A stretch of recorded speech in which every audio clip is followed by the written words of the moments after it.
Hi friends, என்னதான் இருந்தாலும் நியாயம் நம்ம ப்ரோக்ராம் 2021 ஆரம்பிச்சு இடையில ஒரு 3 வருஷம் டைம் இல்லாததுனால நிப்பாட்டி வச்சேன். ஆனா இப்ப நம்ம ஆட்கள் மறுபடியும் இந்த செக்மெண்ட் இந்த 2 மாசத்துல மட்டும் 3ஆவது தடவை போட வச்சுட்டாங்க. என்னதான் இருந்தாலும் ஒரு நியாயம் நம்ம மக்களே. ப்ரோக்ராம்ல நீங்க நம்ம பார்க்க போற டாபிக் என்னன்னா, விஜய் டிவில கோபிநாத் நடத்துற நீயா நானா ப்ரோக்ராம்ல தெருநாய்களை பத்தின விவாதத்தை நம்ம எல்லாருமே டிவில பார்த்திருப்போம். அதுல பேசின டாக் லவ்வர்ஸோட உலர்கள் விதட்டல்களை கலாய்ச்சி ஏகப்பட்ட யூடியூபர்ஸ் வீடியோ போட்டாங்க. நான் தான் ரொம்ப கடைசின்னு நினைக்கிறேன். நம்ம டைம் இல்லாததுனால ரொம்ப லேட்டா தான் அப்லோட் பண்றோம். இருந்தாலும் நம்மளால முடிஞ்ச அளவுக்கு அந்த டாக் லவ்வர்ஸை கடிச்சு கொதறி வச்சிருக்கோம். அவங்ககிட்ட நம்ம மக்கள் தரப்பு நியாயங்களை கேட்டுக்கோ வாங்க நிகழ்ச்சிக்கு போகலாம். அதுக்கு முன்னாடி நம்ம யூடியூப் சேனல் சப்ஸ்கிரைப் பண்ணிடுங்க, பக்கத்துல இருக்க பெல் ஐகானை கிளிக் பண்ணிடுங்க, உங்க நண்பர்களுக்கு சஜஸ்ட் பண்ணுங்க, ஷேர் பண்ணுங்க. இப்போ அவங்ககிட்ட நம்ம நியாயம் என்ன கேட்போம்.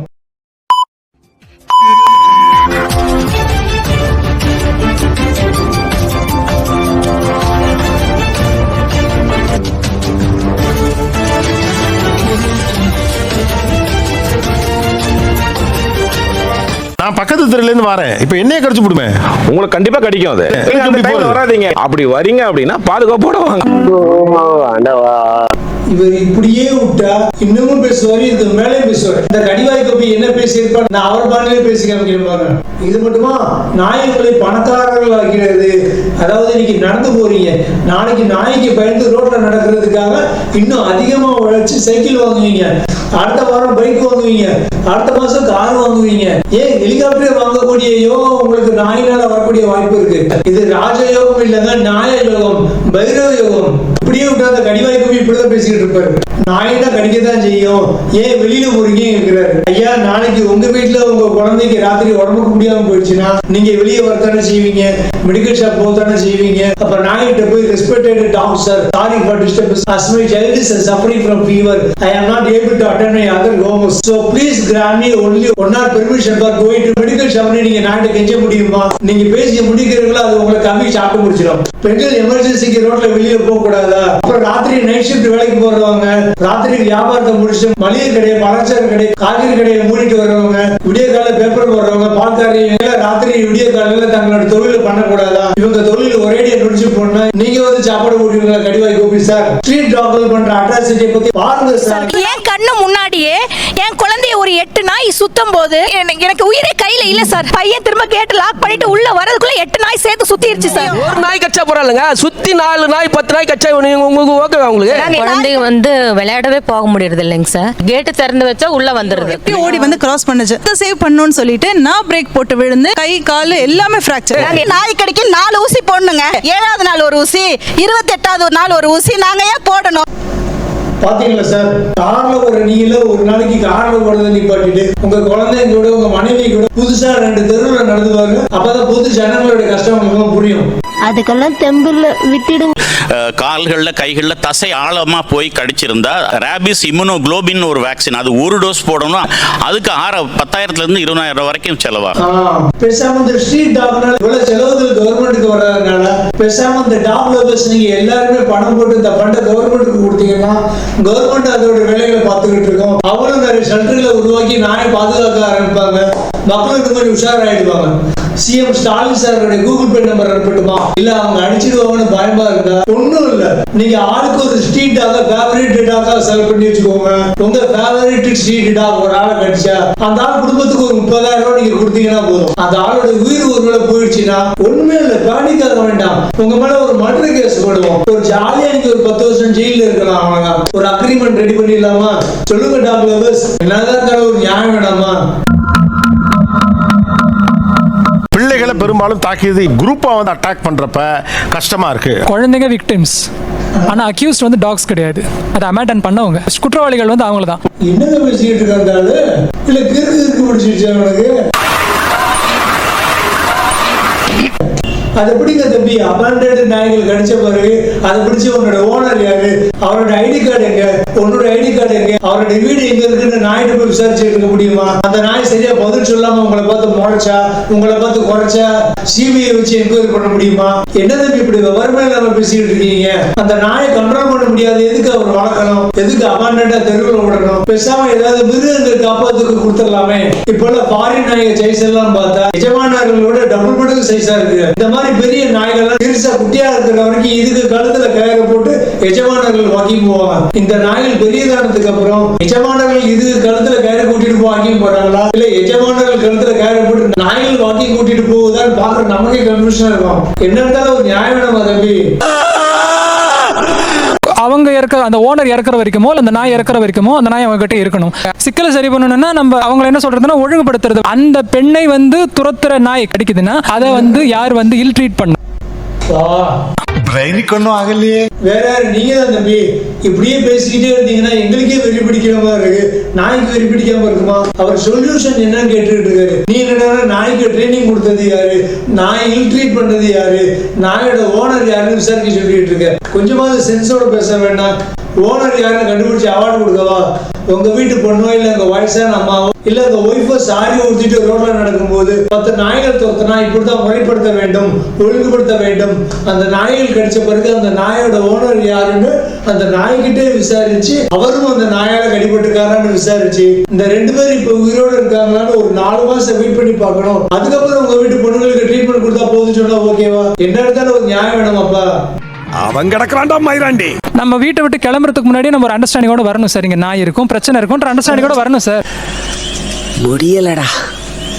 கேட்கிற கேள்விக்கு மட்டும் தான் பதில். உன்னை அடிக்கிறது 5 நிமிஷம் ஆகாது கண்ணா.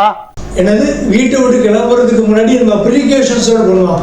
எப்படி கூகுள் மேப் எடுத்து வச்சுக்கிட்டு நான் கண்ணதாசன் நகர் போறேன், இங்க எந்த தெருவில் நாய்கள் அதிகமா இருக்கு, எத்தனை ஸ்ட்ரீட்ல நாய்கள் இருக்கு, அதுல வெறி நாய் எத்தனை, சொன்ன நாய் எத்தனை, கடி நாய் எத்தனை கூகுள் மேப் கேட்டா சொல்லுமா? இல்ல ChatGPT-ல போய் இன்னைக்கு என்னோட கம்பெனியோட பிரான்ச் இருக்கிற கண்ணதாசன் நகருக்கு போறதுக்கு எத்தனை மணிக்கு கிளம்பினா சரியா இருக்கும், எத்தனை மணிக்கு அந்த ஏரியால நாய்கள் உறங்கிட்டு இருக்கும், இதுல சாப்பிட்டான நாய் இது, ரொம்ப ரஃப்பான நாய் இது, நாய்க்கு நான் என்ன கலர் ட்ரெஸ் போட்டா பிடிக்காது, நாய்க்கு நான் என்ன கலர் பேண்ட் போட்டா பிடிக்காது, இதெல்லாம் நான் ChatGPT-ல அடிச்சு கேட்டா சேதுநாத் இப்ப மணி 8:25 நீங்க உங்க பைக் எடுத்துக்கிட்டு நேரா காந்திபுரம் பஸ் ஸ்டாப் போங்க.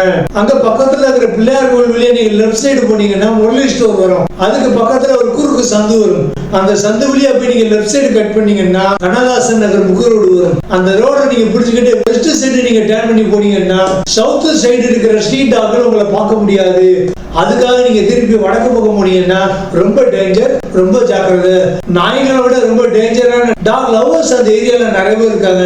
அவங்க மட்டும் கடிச்சாங்கன்னா உங்களுக்கு மட்டும் இல்ல உங்க ஃபேமிலி மெம்பர்ஸ் எல்லாருக்குமே ரேபிஸ் வேக்சின் போடுற மாதிரி இருக்கும். அதுக்கு நீங்க பேசாம தெற்கு பக்கம் இருக்கிற நாய்கள் ஏரியா வழியாவே நீங்க போயிடலாம். நீங்க ரொம்ப சேஃபா கண்ணதாசன் நகருக்கு போய் சேர்ந்துடலாம். இந்த பதில் உங்களுக்கு ரொம்ப பிடிச்சிருக்கும்னு நினைக்கிறேன். நீங்க விரும்புனீங்கன்னா உங்களுக்கு வேணும்னா இந்த ரூட்டுக்கான மேப்பை ஒரு JPEG ஃபைல நான் உங்களுக்கு அனுப்பி தருவான்னு ChatGPT சொல்லணும்னு நினைக்கிறீங்க?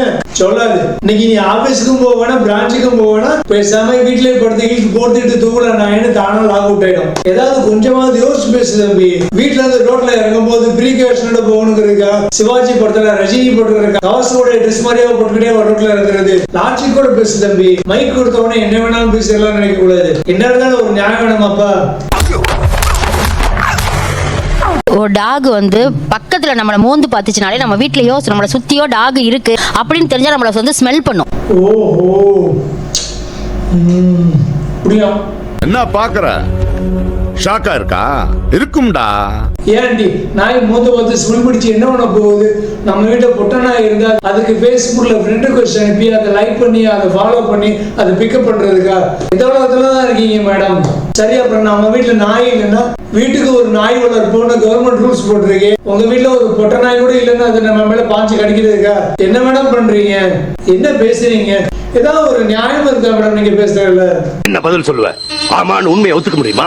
செருப்பால் அடிப்பாங்க. சார், டாக் வந்து ரொம்ப இன்டெலிஜென்ட். டாக் வந்து அசஸ் பண்ணிடுது வர வர நமக்கு வந்து ஒரு ஆபத்து இல்லை இந்த மனிதரால அப்படின்னு அது உணரும் போது ஒண்ணுமே பண்ணாது. அறிவாளித்தனமா பேசுறாரு. இவர் ஒரு டாக்டரும் கூட. 2 நாளைக்கு முன்னால தொட்டல்ல தூங்கிட்டு இருந்த ஒரு குழந்தைய போய் ஒரு நாய் கவிட்டு வந்திருக்கு. இவர் நல்லவரா கெட்டவரான்னு பார்த்தா கடிக்குன்னு நீங்க சொல்றீங்க இல்லையா? அதெல்லாம் வந்து இப்போ கிடையாது. நமக்கு அந்த நாய்க்கு நம்ம இறக்கப்பட்டு இவ்வளவு சொல்றீங்க, இந்த குழந்தை மேல நமக்கு எந்த ஒரு இறக்கமே வர மாட்டேருக்கு. இல்ல சார், நாய் நம்மள ஸ்மெல் பண்ணி பாக்குது.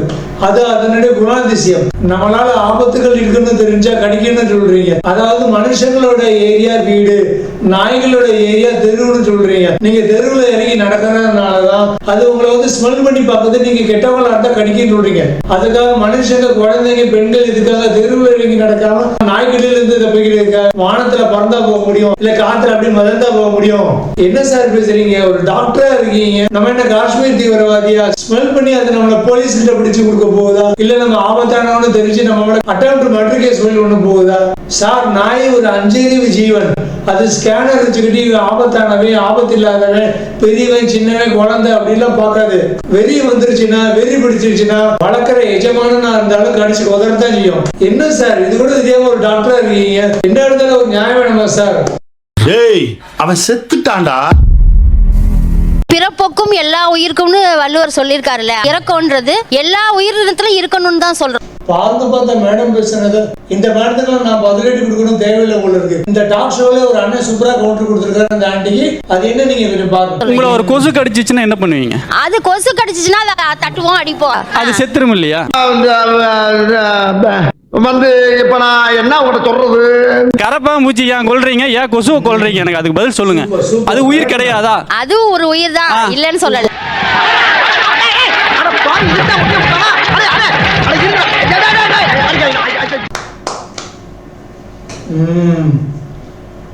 இந்த அண்ணன் சூப்பரா ஒரு கவுண்டர் கொடுத்துட்டாரு. அடுத்து நம்ம பங்குக்கு இந்த மேடத்துக்கு ஒரு நியாயம் கேட்போமே.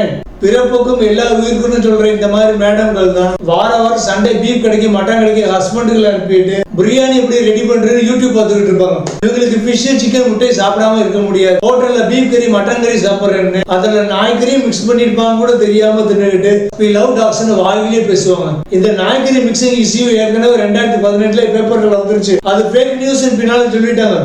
அப்ப அது ஃபேக் நியூஸ் சொல்ற வரைக்கும் இந்த டாக் லவர்ஸ் எங்க போனாங்கன்னு தெரியல, என்ன போராட்டம் பண்ணாங்கன்னு தெரியல.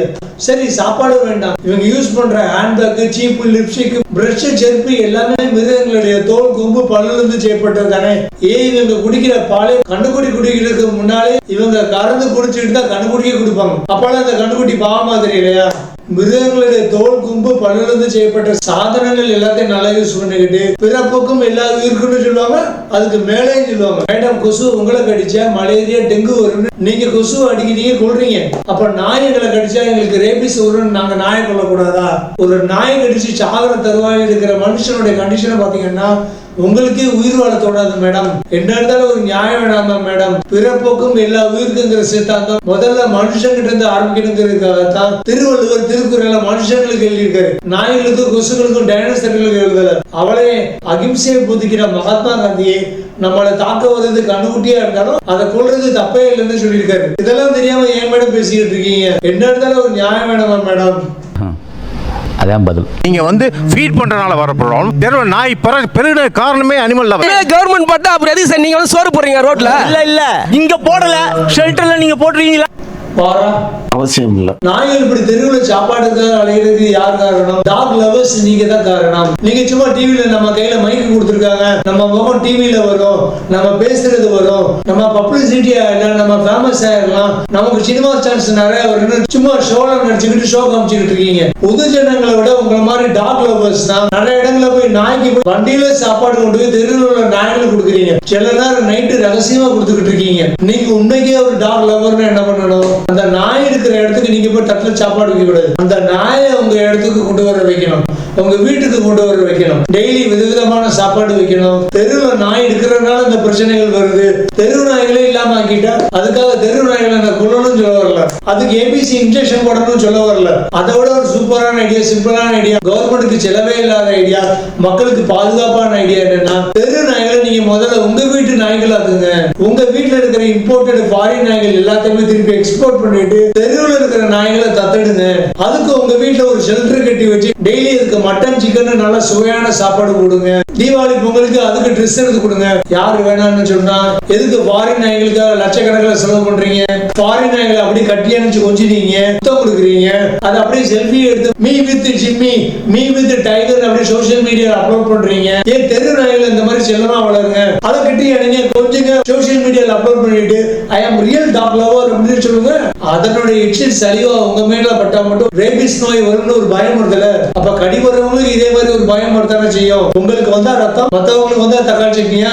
சும்மா எங்க இப்படி தெரு நாய்களுக்கு வருத்தப்படுறேன்னு ஷோ காமிச்சுக்கிட்டு இருக்கீங்க. என்ன இருந்தாலும் ஒரு நியாயம் வேணாமா சார்? आज का मेरा है, कल का तेरा है, साइड डिश ना पकड़ा है, ये है लाइफ है. 1 லட்சம் பெட் டாக்ஸ் இருக்குதான். 10 லட்சம் பேர் தான் லைசன்ஸ் வாங்கியிருக்கீங்க, மிச்சம் 90 லட்சம் பேர் லைசன்ஸ் வாங்கல. ஒரு வருஷம் ஆகுது சார் நான் அப்ளை பண்ணி, அப்படியே நிக்குது. ப்ராப்ளம் வித் லைசன்சஸ், அதனாலேயே நிறைய அபேண்டன்மெண்ட் பண்ணிட்டு இருக்காங்க.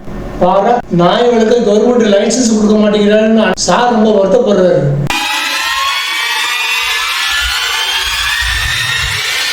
ஏன் சார் நீங்க ஃபாரின்ல இருந்து யானை சைஸுக்கு ஒரு நாயை இம்போர்ட் பண்ணி வளர்த்துக்கிட்டு இருப்பீங்க, அதை உங்களாலே கண்ட்ரோல் பண்ண முடியாது.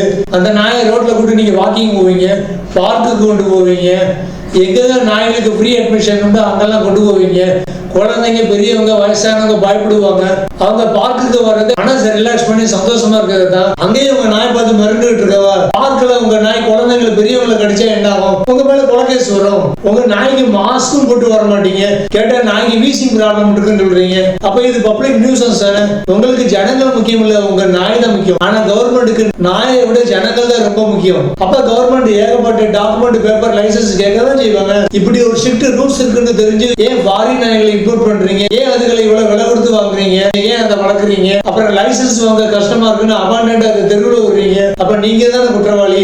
அப்படியே நீங்க லைசன்ஸ் எடுத்து வளர்க்குற நாய் வீட்டுக்கு வெளியில போய் தெரு நாய்கள் கூட சண்டை போட்டு அதுக்கு கிட்ட கடி வாங்கி ரேபிஸையும் சேர்த்து வாங்கிட்டு வரும். நீங்க உங்க நாயோட சேர்த்து ரேபிஸ் வைரஸையும் சேர்த்து வளர்த்துக்கிட்டு இருப்பீங்க. அப்புறம் உங்க நாய் அடுத்த நாள் தெருவில் இறங்கி குழந்தைங்களை கடிக்கும், பெரியவங்களை கடிக்கும். இதெல்லாம் தெரிஞ்சுதான் கவர்மெண்ட் இப்படி ஒரு ஸ்ட்ரிக்ட் ரூல்ஸ் போட்டிருக்காங்க. அப்புறம் எதுக்கு நீங்க நாயை வளர்த்துக்கிட்டு இருக்கீங்க? இதுக்கு நாய் தான் இல்ல, உங்க வீட்டுல நீங்க ஒரு பூனையை வளர்த்தாலும் அந்த பூனை நாளைக்கு தெருவில் போய் தெரு நாய்களோட சண்டை போட்டு கடி வாங்கி ரேபிஸோட தான் உங்க வீட்டுக்கு வரும். அந்த பூனையை நீங்க கொஞ்சம் போது அந்த ரேபிஸ் அந்த பூனை மூலமா உங்களுக்கு பரவ வாய்ப்பு இருக்கு. என்ன சார், என்ன இருந்தாலும் ஒரு நியாயம் வேணுமா சார்? இது எனக்கு தெரிஞ்சு நாயை டீல் பண்றது ரொம்ப சிம்பிள். திடீர்னு எங்க வீட்டுல சாதம் இருந்துச்சுன்னா எடுத்து போய் நாய்க்கு சோறு வச்சிருவேன். எனக்கும் நாய்க்கும் உள்ள புரிதல் அவ்வளவுதான். பாருங்க, மனுஷன் நாய் கடிச்சு நாய்க்கு சப்போர்ட் பண்ணி பேசிட்டு இருக்காரு. ஆக்சுவலா ஒரு நாய்களை எப்படி ஃபேஸ் பண்ணி இருப்பாரு நான் கொஞ்சம் கற்பனை பண்ணி பார்த்தேன். ஐயோ ஐயோ, கடிக்காதீங்க கதர்னே, கேட்டீங்களா? யார கடிக்குன்னு தெரியாம அப்படி கடிச்சு விட்டு அறக்க பறக்க அனாமத்தா செத்து கிடக்குறீங்களே பக்கியலா. மத்திய மாதிரி கடிச்சவன சாகிறதுக்கு இது என்ன சாதாரண உடம்பா? வல்லார லேயத்தை வளைச்சு சாப்பிட்ட வைரம் பாஞ்ச உடம்பாச்சு இது. அவசரப்பட்டு கடிச்சிட்டேன், மன்னிச்சிருப்போம். இப்ப மன்னிப்பு கேட்டு என்ன பிரயோஜனம்? நீயும் போய் சேர்ந்துருவியே. இப்படி நடந்திருக்க வாய்ப்பு இருக்குல்ல? யோ அறிவாளி தாடி, உங்ககிட்ட காசு இருக்கு, கேஷ் இருக்கு, டெய்லி நாய்க்கு சாப்பாடு போடுறீங்க, நாய் கூட காம்ப்ரமைஸ் ஆகிட்டு இருக்கீங்க. ஆனா டெய்லி ஒரு 10 ரூபாய்க்கு பிஸ்கட் பாக்கெட் வாங்க கூட முடியாத அளவுக்கு ஏழை குழந்தைகள் இருக்காங்க தெரியுமா? அவங்களை சுத்தி 2-3 நாய்கள் இருந்தா அவங்களும் இந்த மாதிரி நாய்களுக்கு ஃபுட்டு ஃபீட் பண்ண முடியுமா? அதுகளால நாய்களை ஃபேஸ் பண்ண முடியுமா? இல்ல நாய்ங்க அந்த குழந்தைகளை கிடைச்சு அவங்களால வேக்சின் தான் போட முடியுமா? இந்த டாக் லவ்வர்ஸ்னால ஒன்னும் நாய்களை பத்தி மட்டும்தான் கவலைப்படுறீங்க, மத்த மனுஷங்கள் உட்பட எந்த உயிரினங்களை பத்தி கவலைப்படுறதே கிடையாது. இப்ப செல்போன் டவர் எடுத்து சிட்டுக்குருவிகளே காணும், கழுதைகளை எங்க போச்சுன்னு தெரியல. இதுகளை பத்தி எல்லாம் கவலைப்படுறதே கிடையாது. ஏன்னா இதுகளால உங்களுக்கு யூஸ் கிடையாது. அதுதான் முக்கியமான காரணம். உங்களுக்கு ரொம்ப யூஸ் ஆகிற நாய் மட்டும் தான் உங்களுக்கு வேணும், இல்லன்னா உங்களை பத்தி மட்டும் தான் கவலைப்படுறது. நாய்களால உங்களுக்கு ஒரு ப்ராப்ளம் இல்லையா? அப்ப இந்த சொசைட்டில நாய்களால யாருக்கும் ப்ராப்ளம் இல்லை. தெரு நாய்களை கொல்லக்கூடாதுன்னு சொல்றீங்க. ஏன் டெய்லி உங்க வீட்டுக்கு சாப்பாடுக்காக வர நாய் நீங்களே வளர்க்க வேண்டியது தானே? எதுக்கு டெய்லி அதை உங்க வீட்டுக்கு வர வைக்கிறீங்க? இப்படி சாப்பாடுக்காக அழக வைக்கிறீங்க? உண்மைக்கு நீங்க ஒரு நல்ல ஒரு டாக்ல ஓடுனா அதை தானே பண்ணிருக்கணும். அந்த தெரு நாயெல்லாம் நீங்க வளர்க்க மாட்டீங்க. ஏன்னா ஏற்கனவே உங்களை ஒரு இடம் நாய் கடிச்சிருக்கு, உங்க வீட்டுல குழந்தைங்களும் இருக்கு. என்ன இருந்தாலும் ஒரு நியாயம் வேணுமா தாடி? அட வெக்கம் கட்டுவீங்களா? இதுக்கு எதுக்குடா வெள்ளையங்கிலி மாலைன்னு? ஓகே நண்பர்களே, இப்பவே 10 பாயிண்ட்க்கு மேல தாண்டிடுச்சு. மீதி உள்ள டாக் லவர் அறிவாளிகளுக்கு டைம் கிடைக்கும் போது அடுத்து ஒரு செக்மெண்ட்ல நம்ம பதிலடி கொடுத்து நியாயம் கேட்கலாம். இந்த நிகழ்ச்சி பிடிச்சிருந்தா லைக் பண்ணுங்க. இந்த முக்கியமான டாபிக் பத்தி நான் ரொம்ப லேட்டா பேசுறதுக்காக வருத்தப்படுறேன். இந்த நிகழ்ச்சி பத்தின இந்த சம்பவம் பத்தின உங்க கருத்துக்களை கமெண்ட் பாக்ஸ்ல தவறாம எழுதுங்க. நம்ம யூடியூப் சேனல் சப்ஸ்கிரைப் பண்ணுங்க, பக்கத்துல பெல் ஐகானை கிளிக் பண்ணுங்க, உங்க நண்பர்களுக்கு சஜஷன் பண்ணுங்க, ஷேர் பண்ணுங்க. மீண்டும் இதே மாதிரி என்னதான் இருந்தாலும் ஒரு நியாயமான நிகழ்ச்சியில் உங்களை சந்திக்கும் வரை பை நண்பர்களே. ஜெய் ஹிந்த்.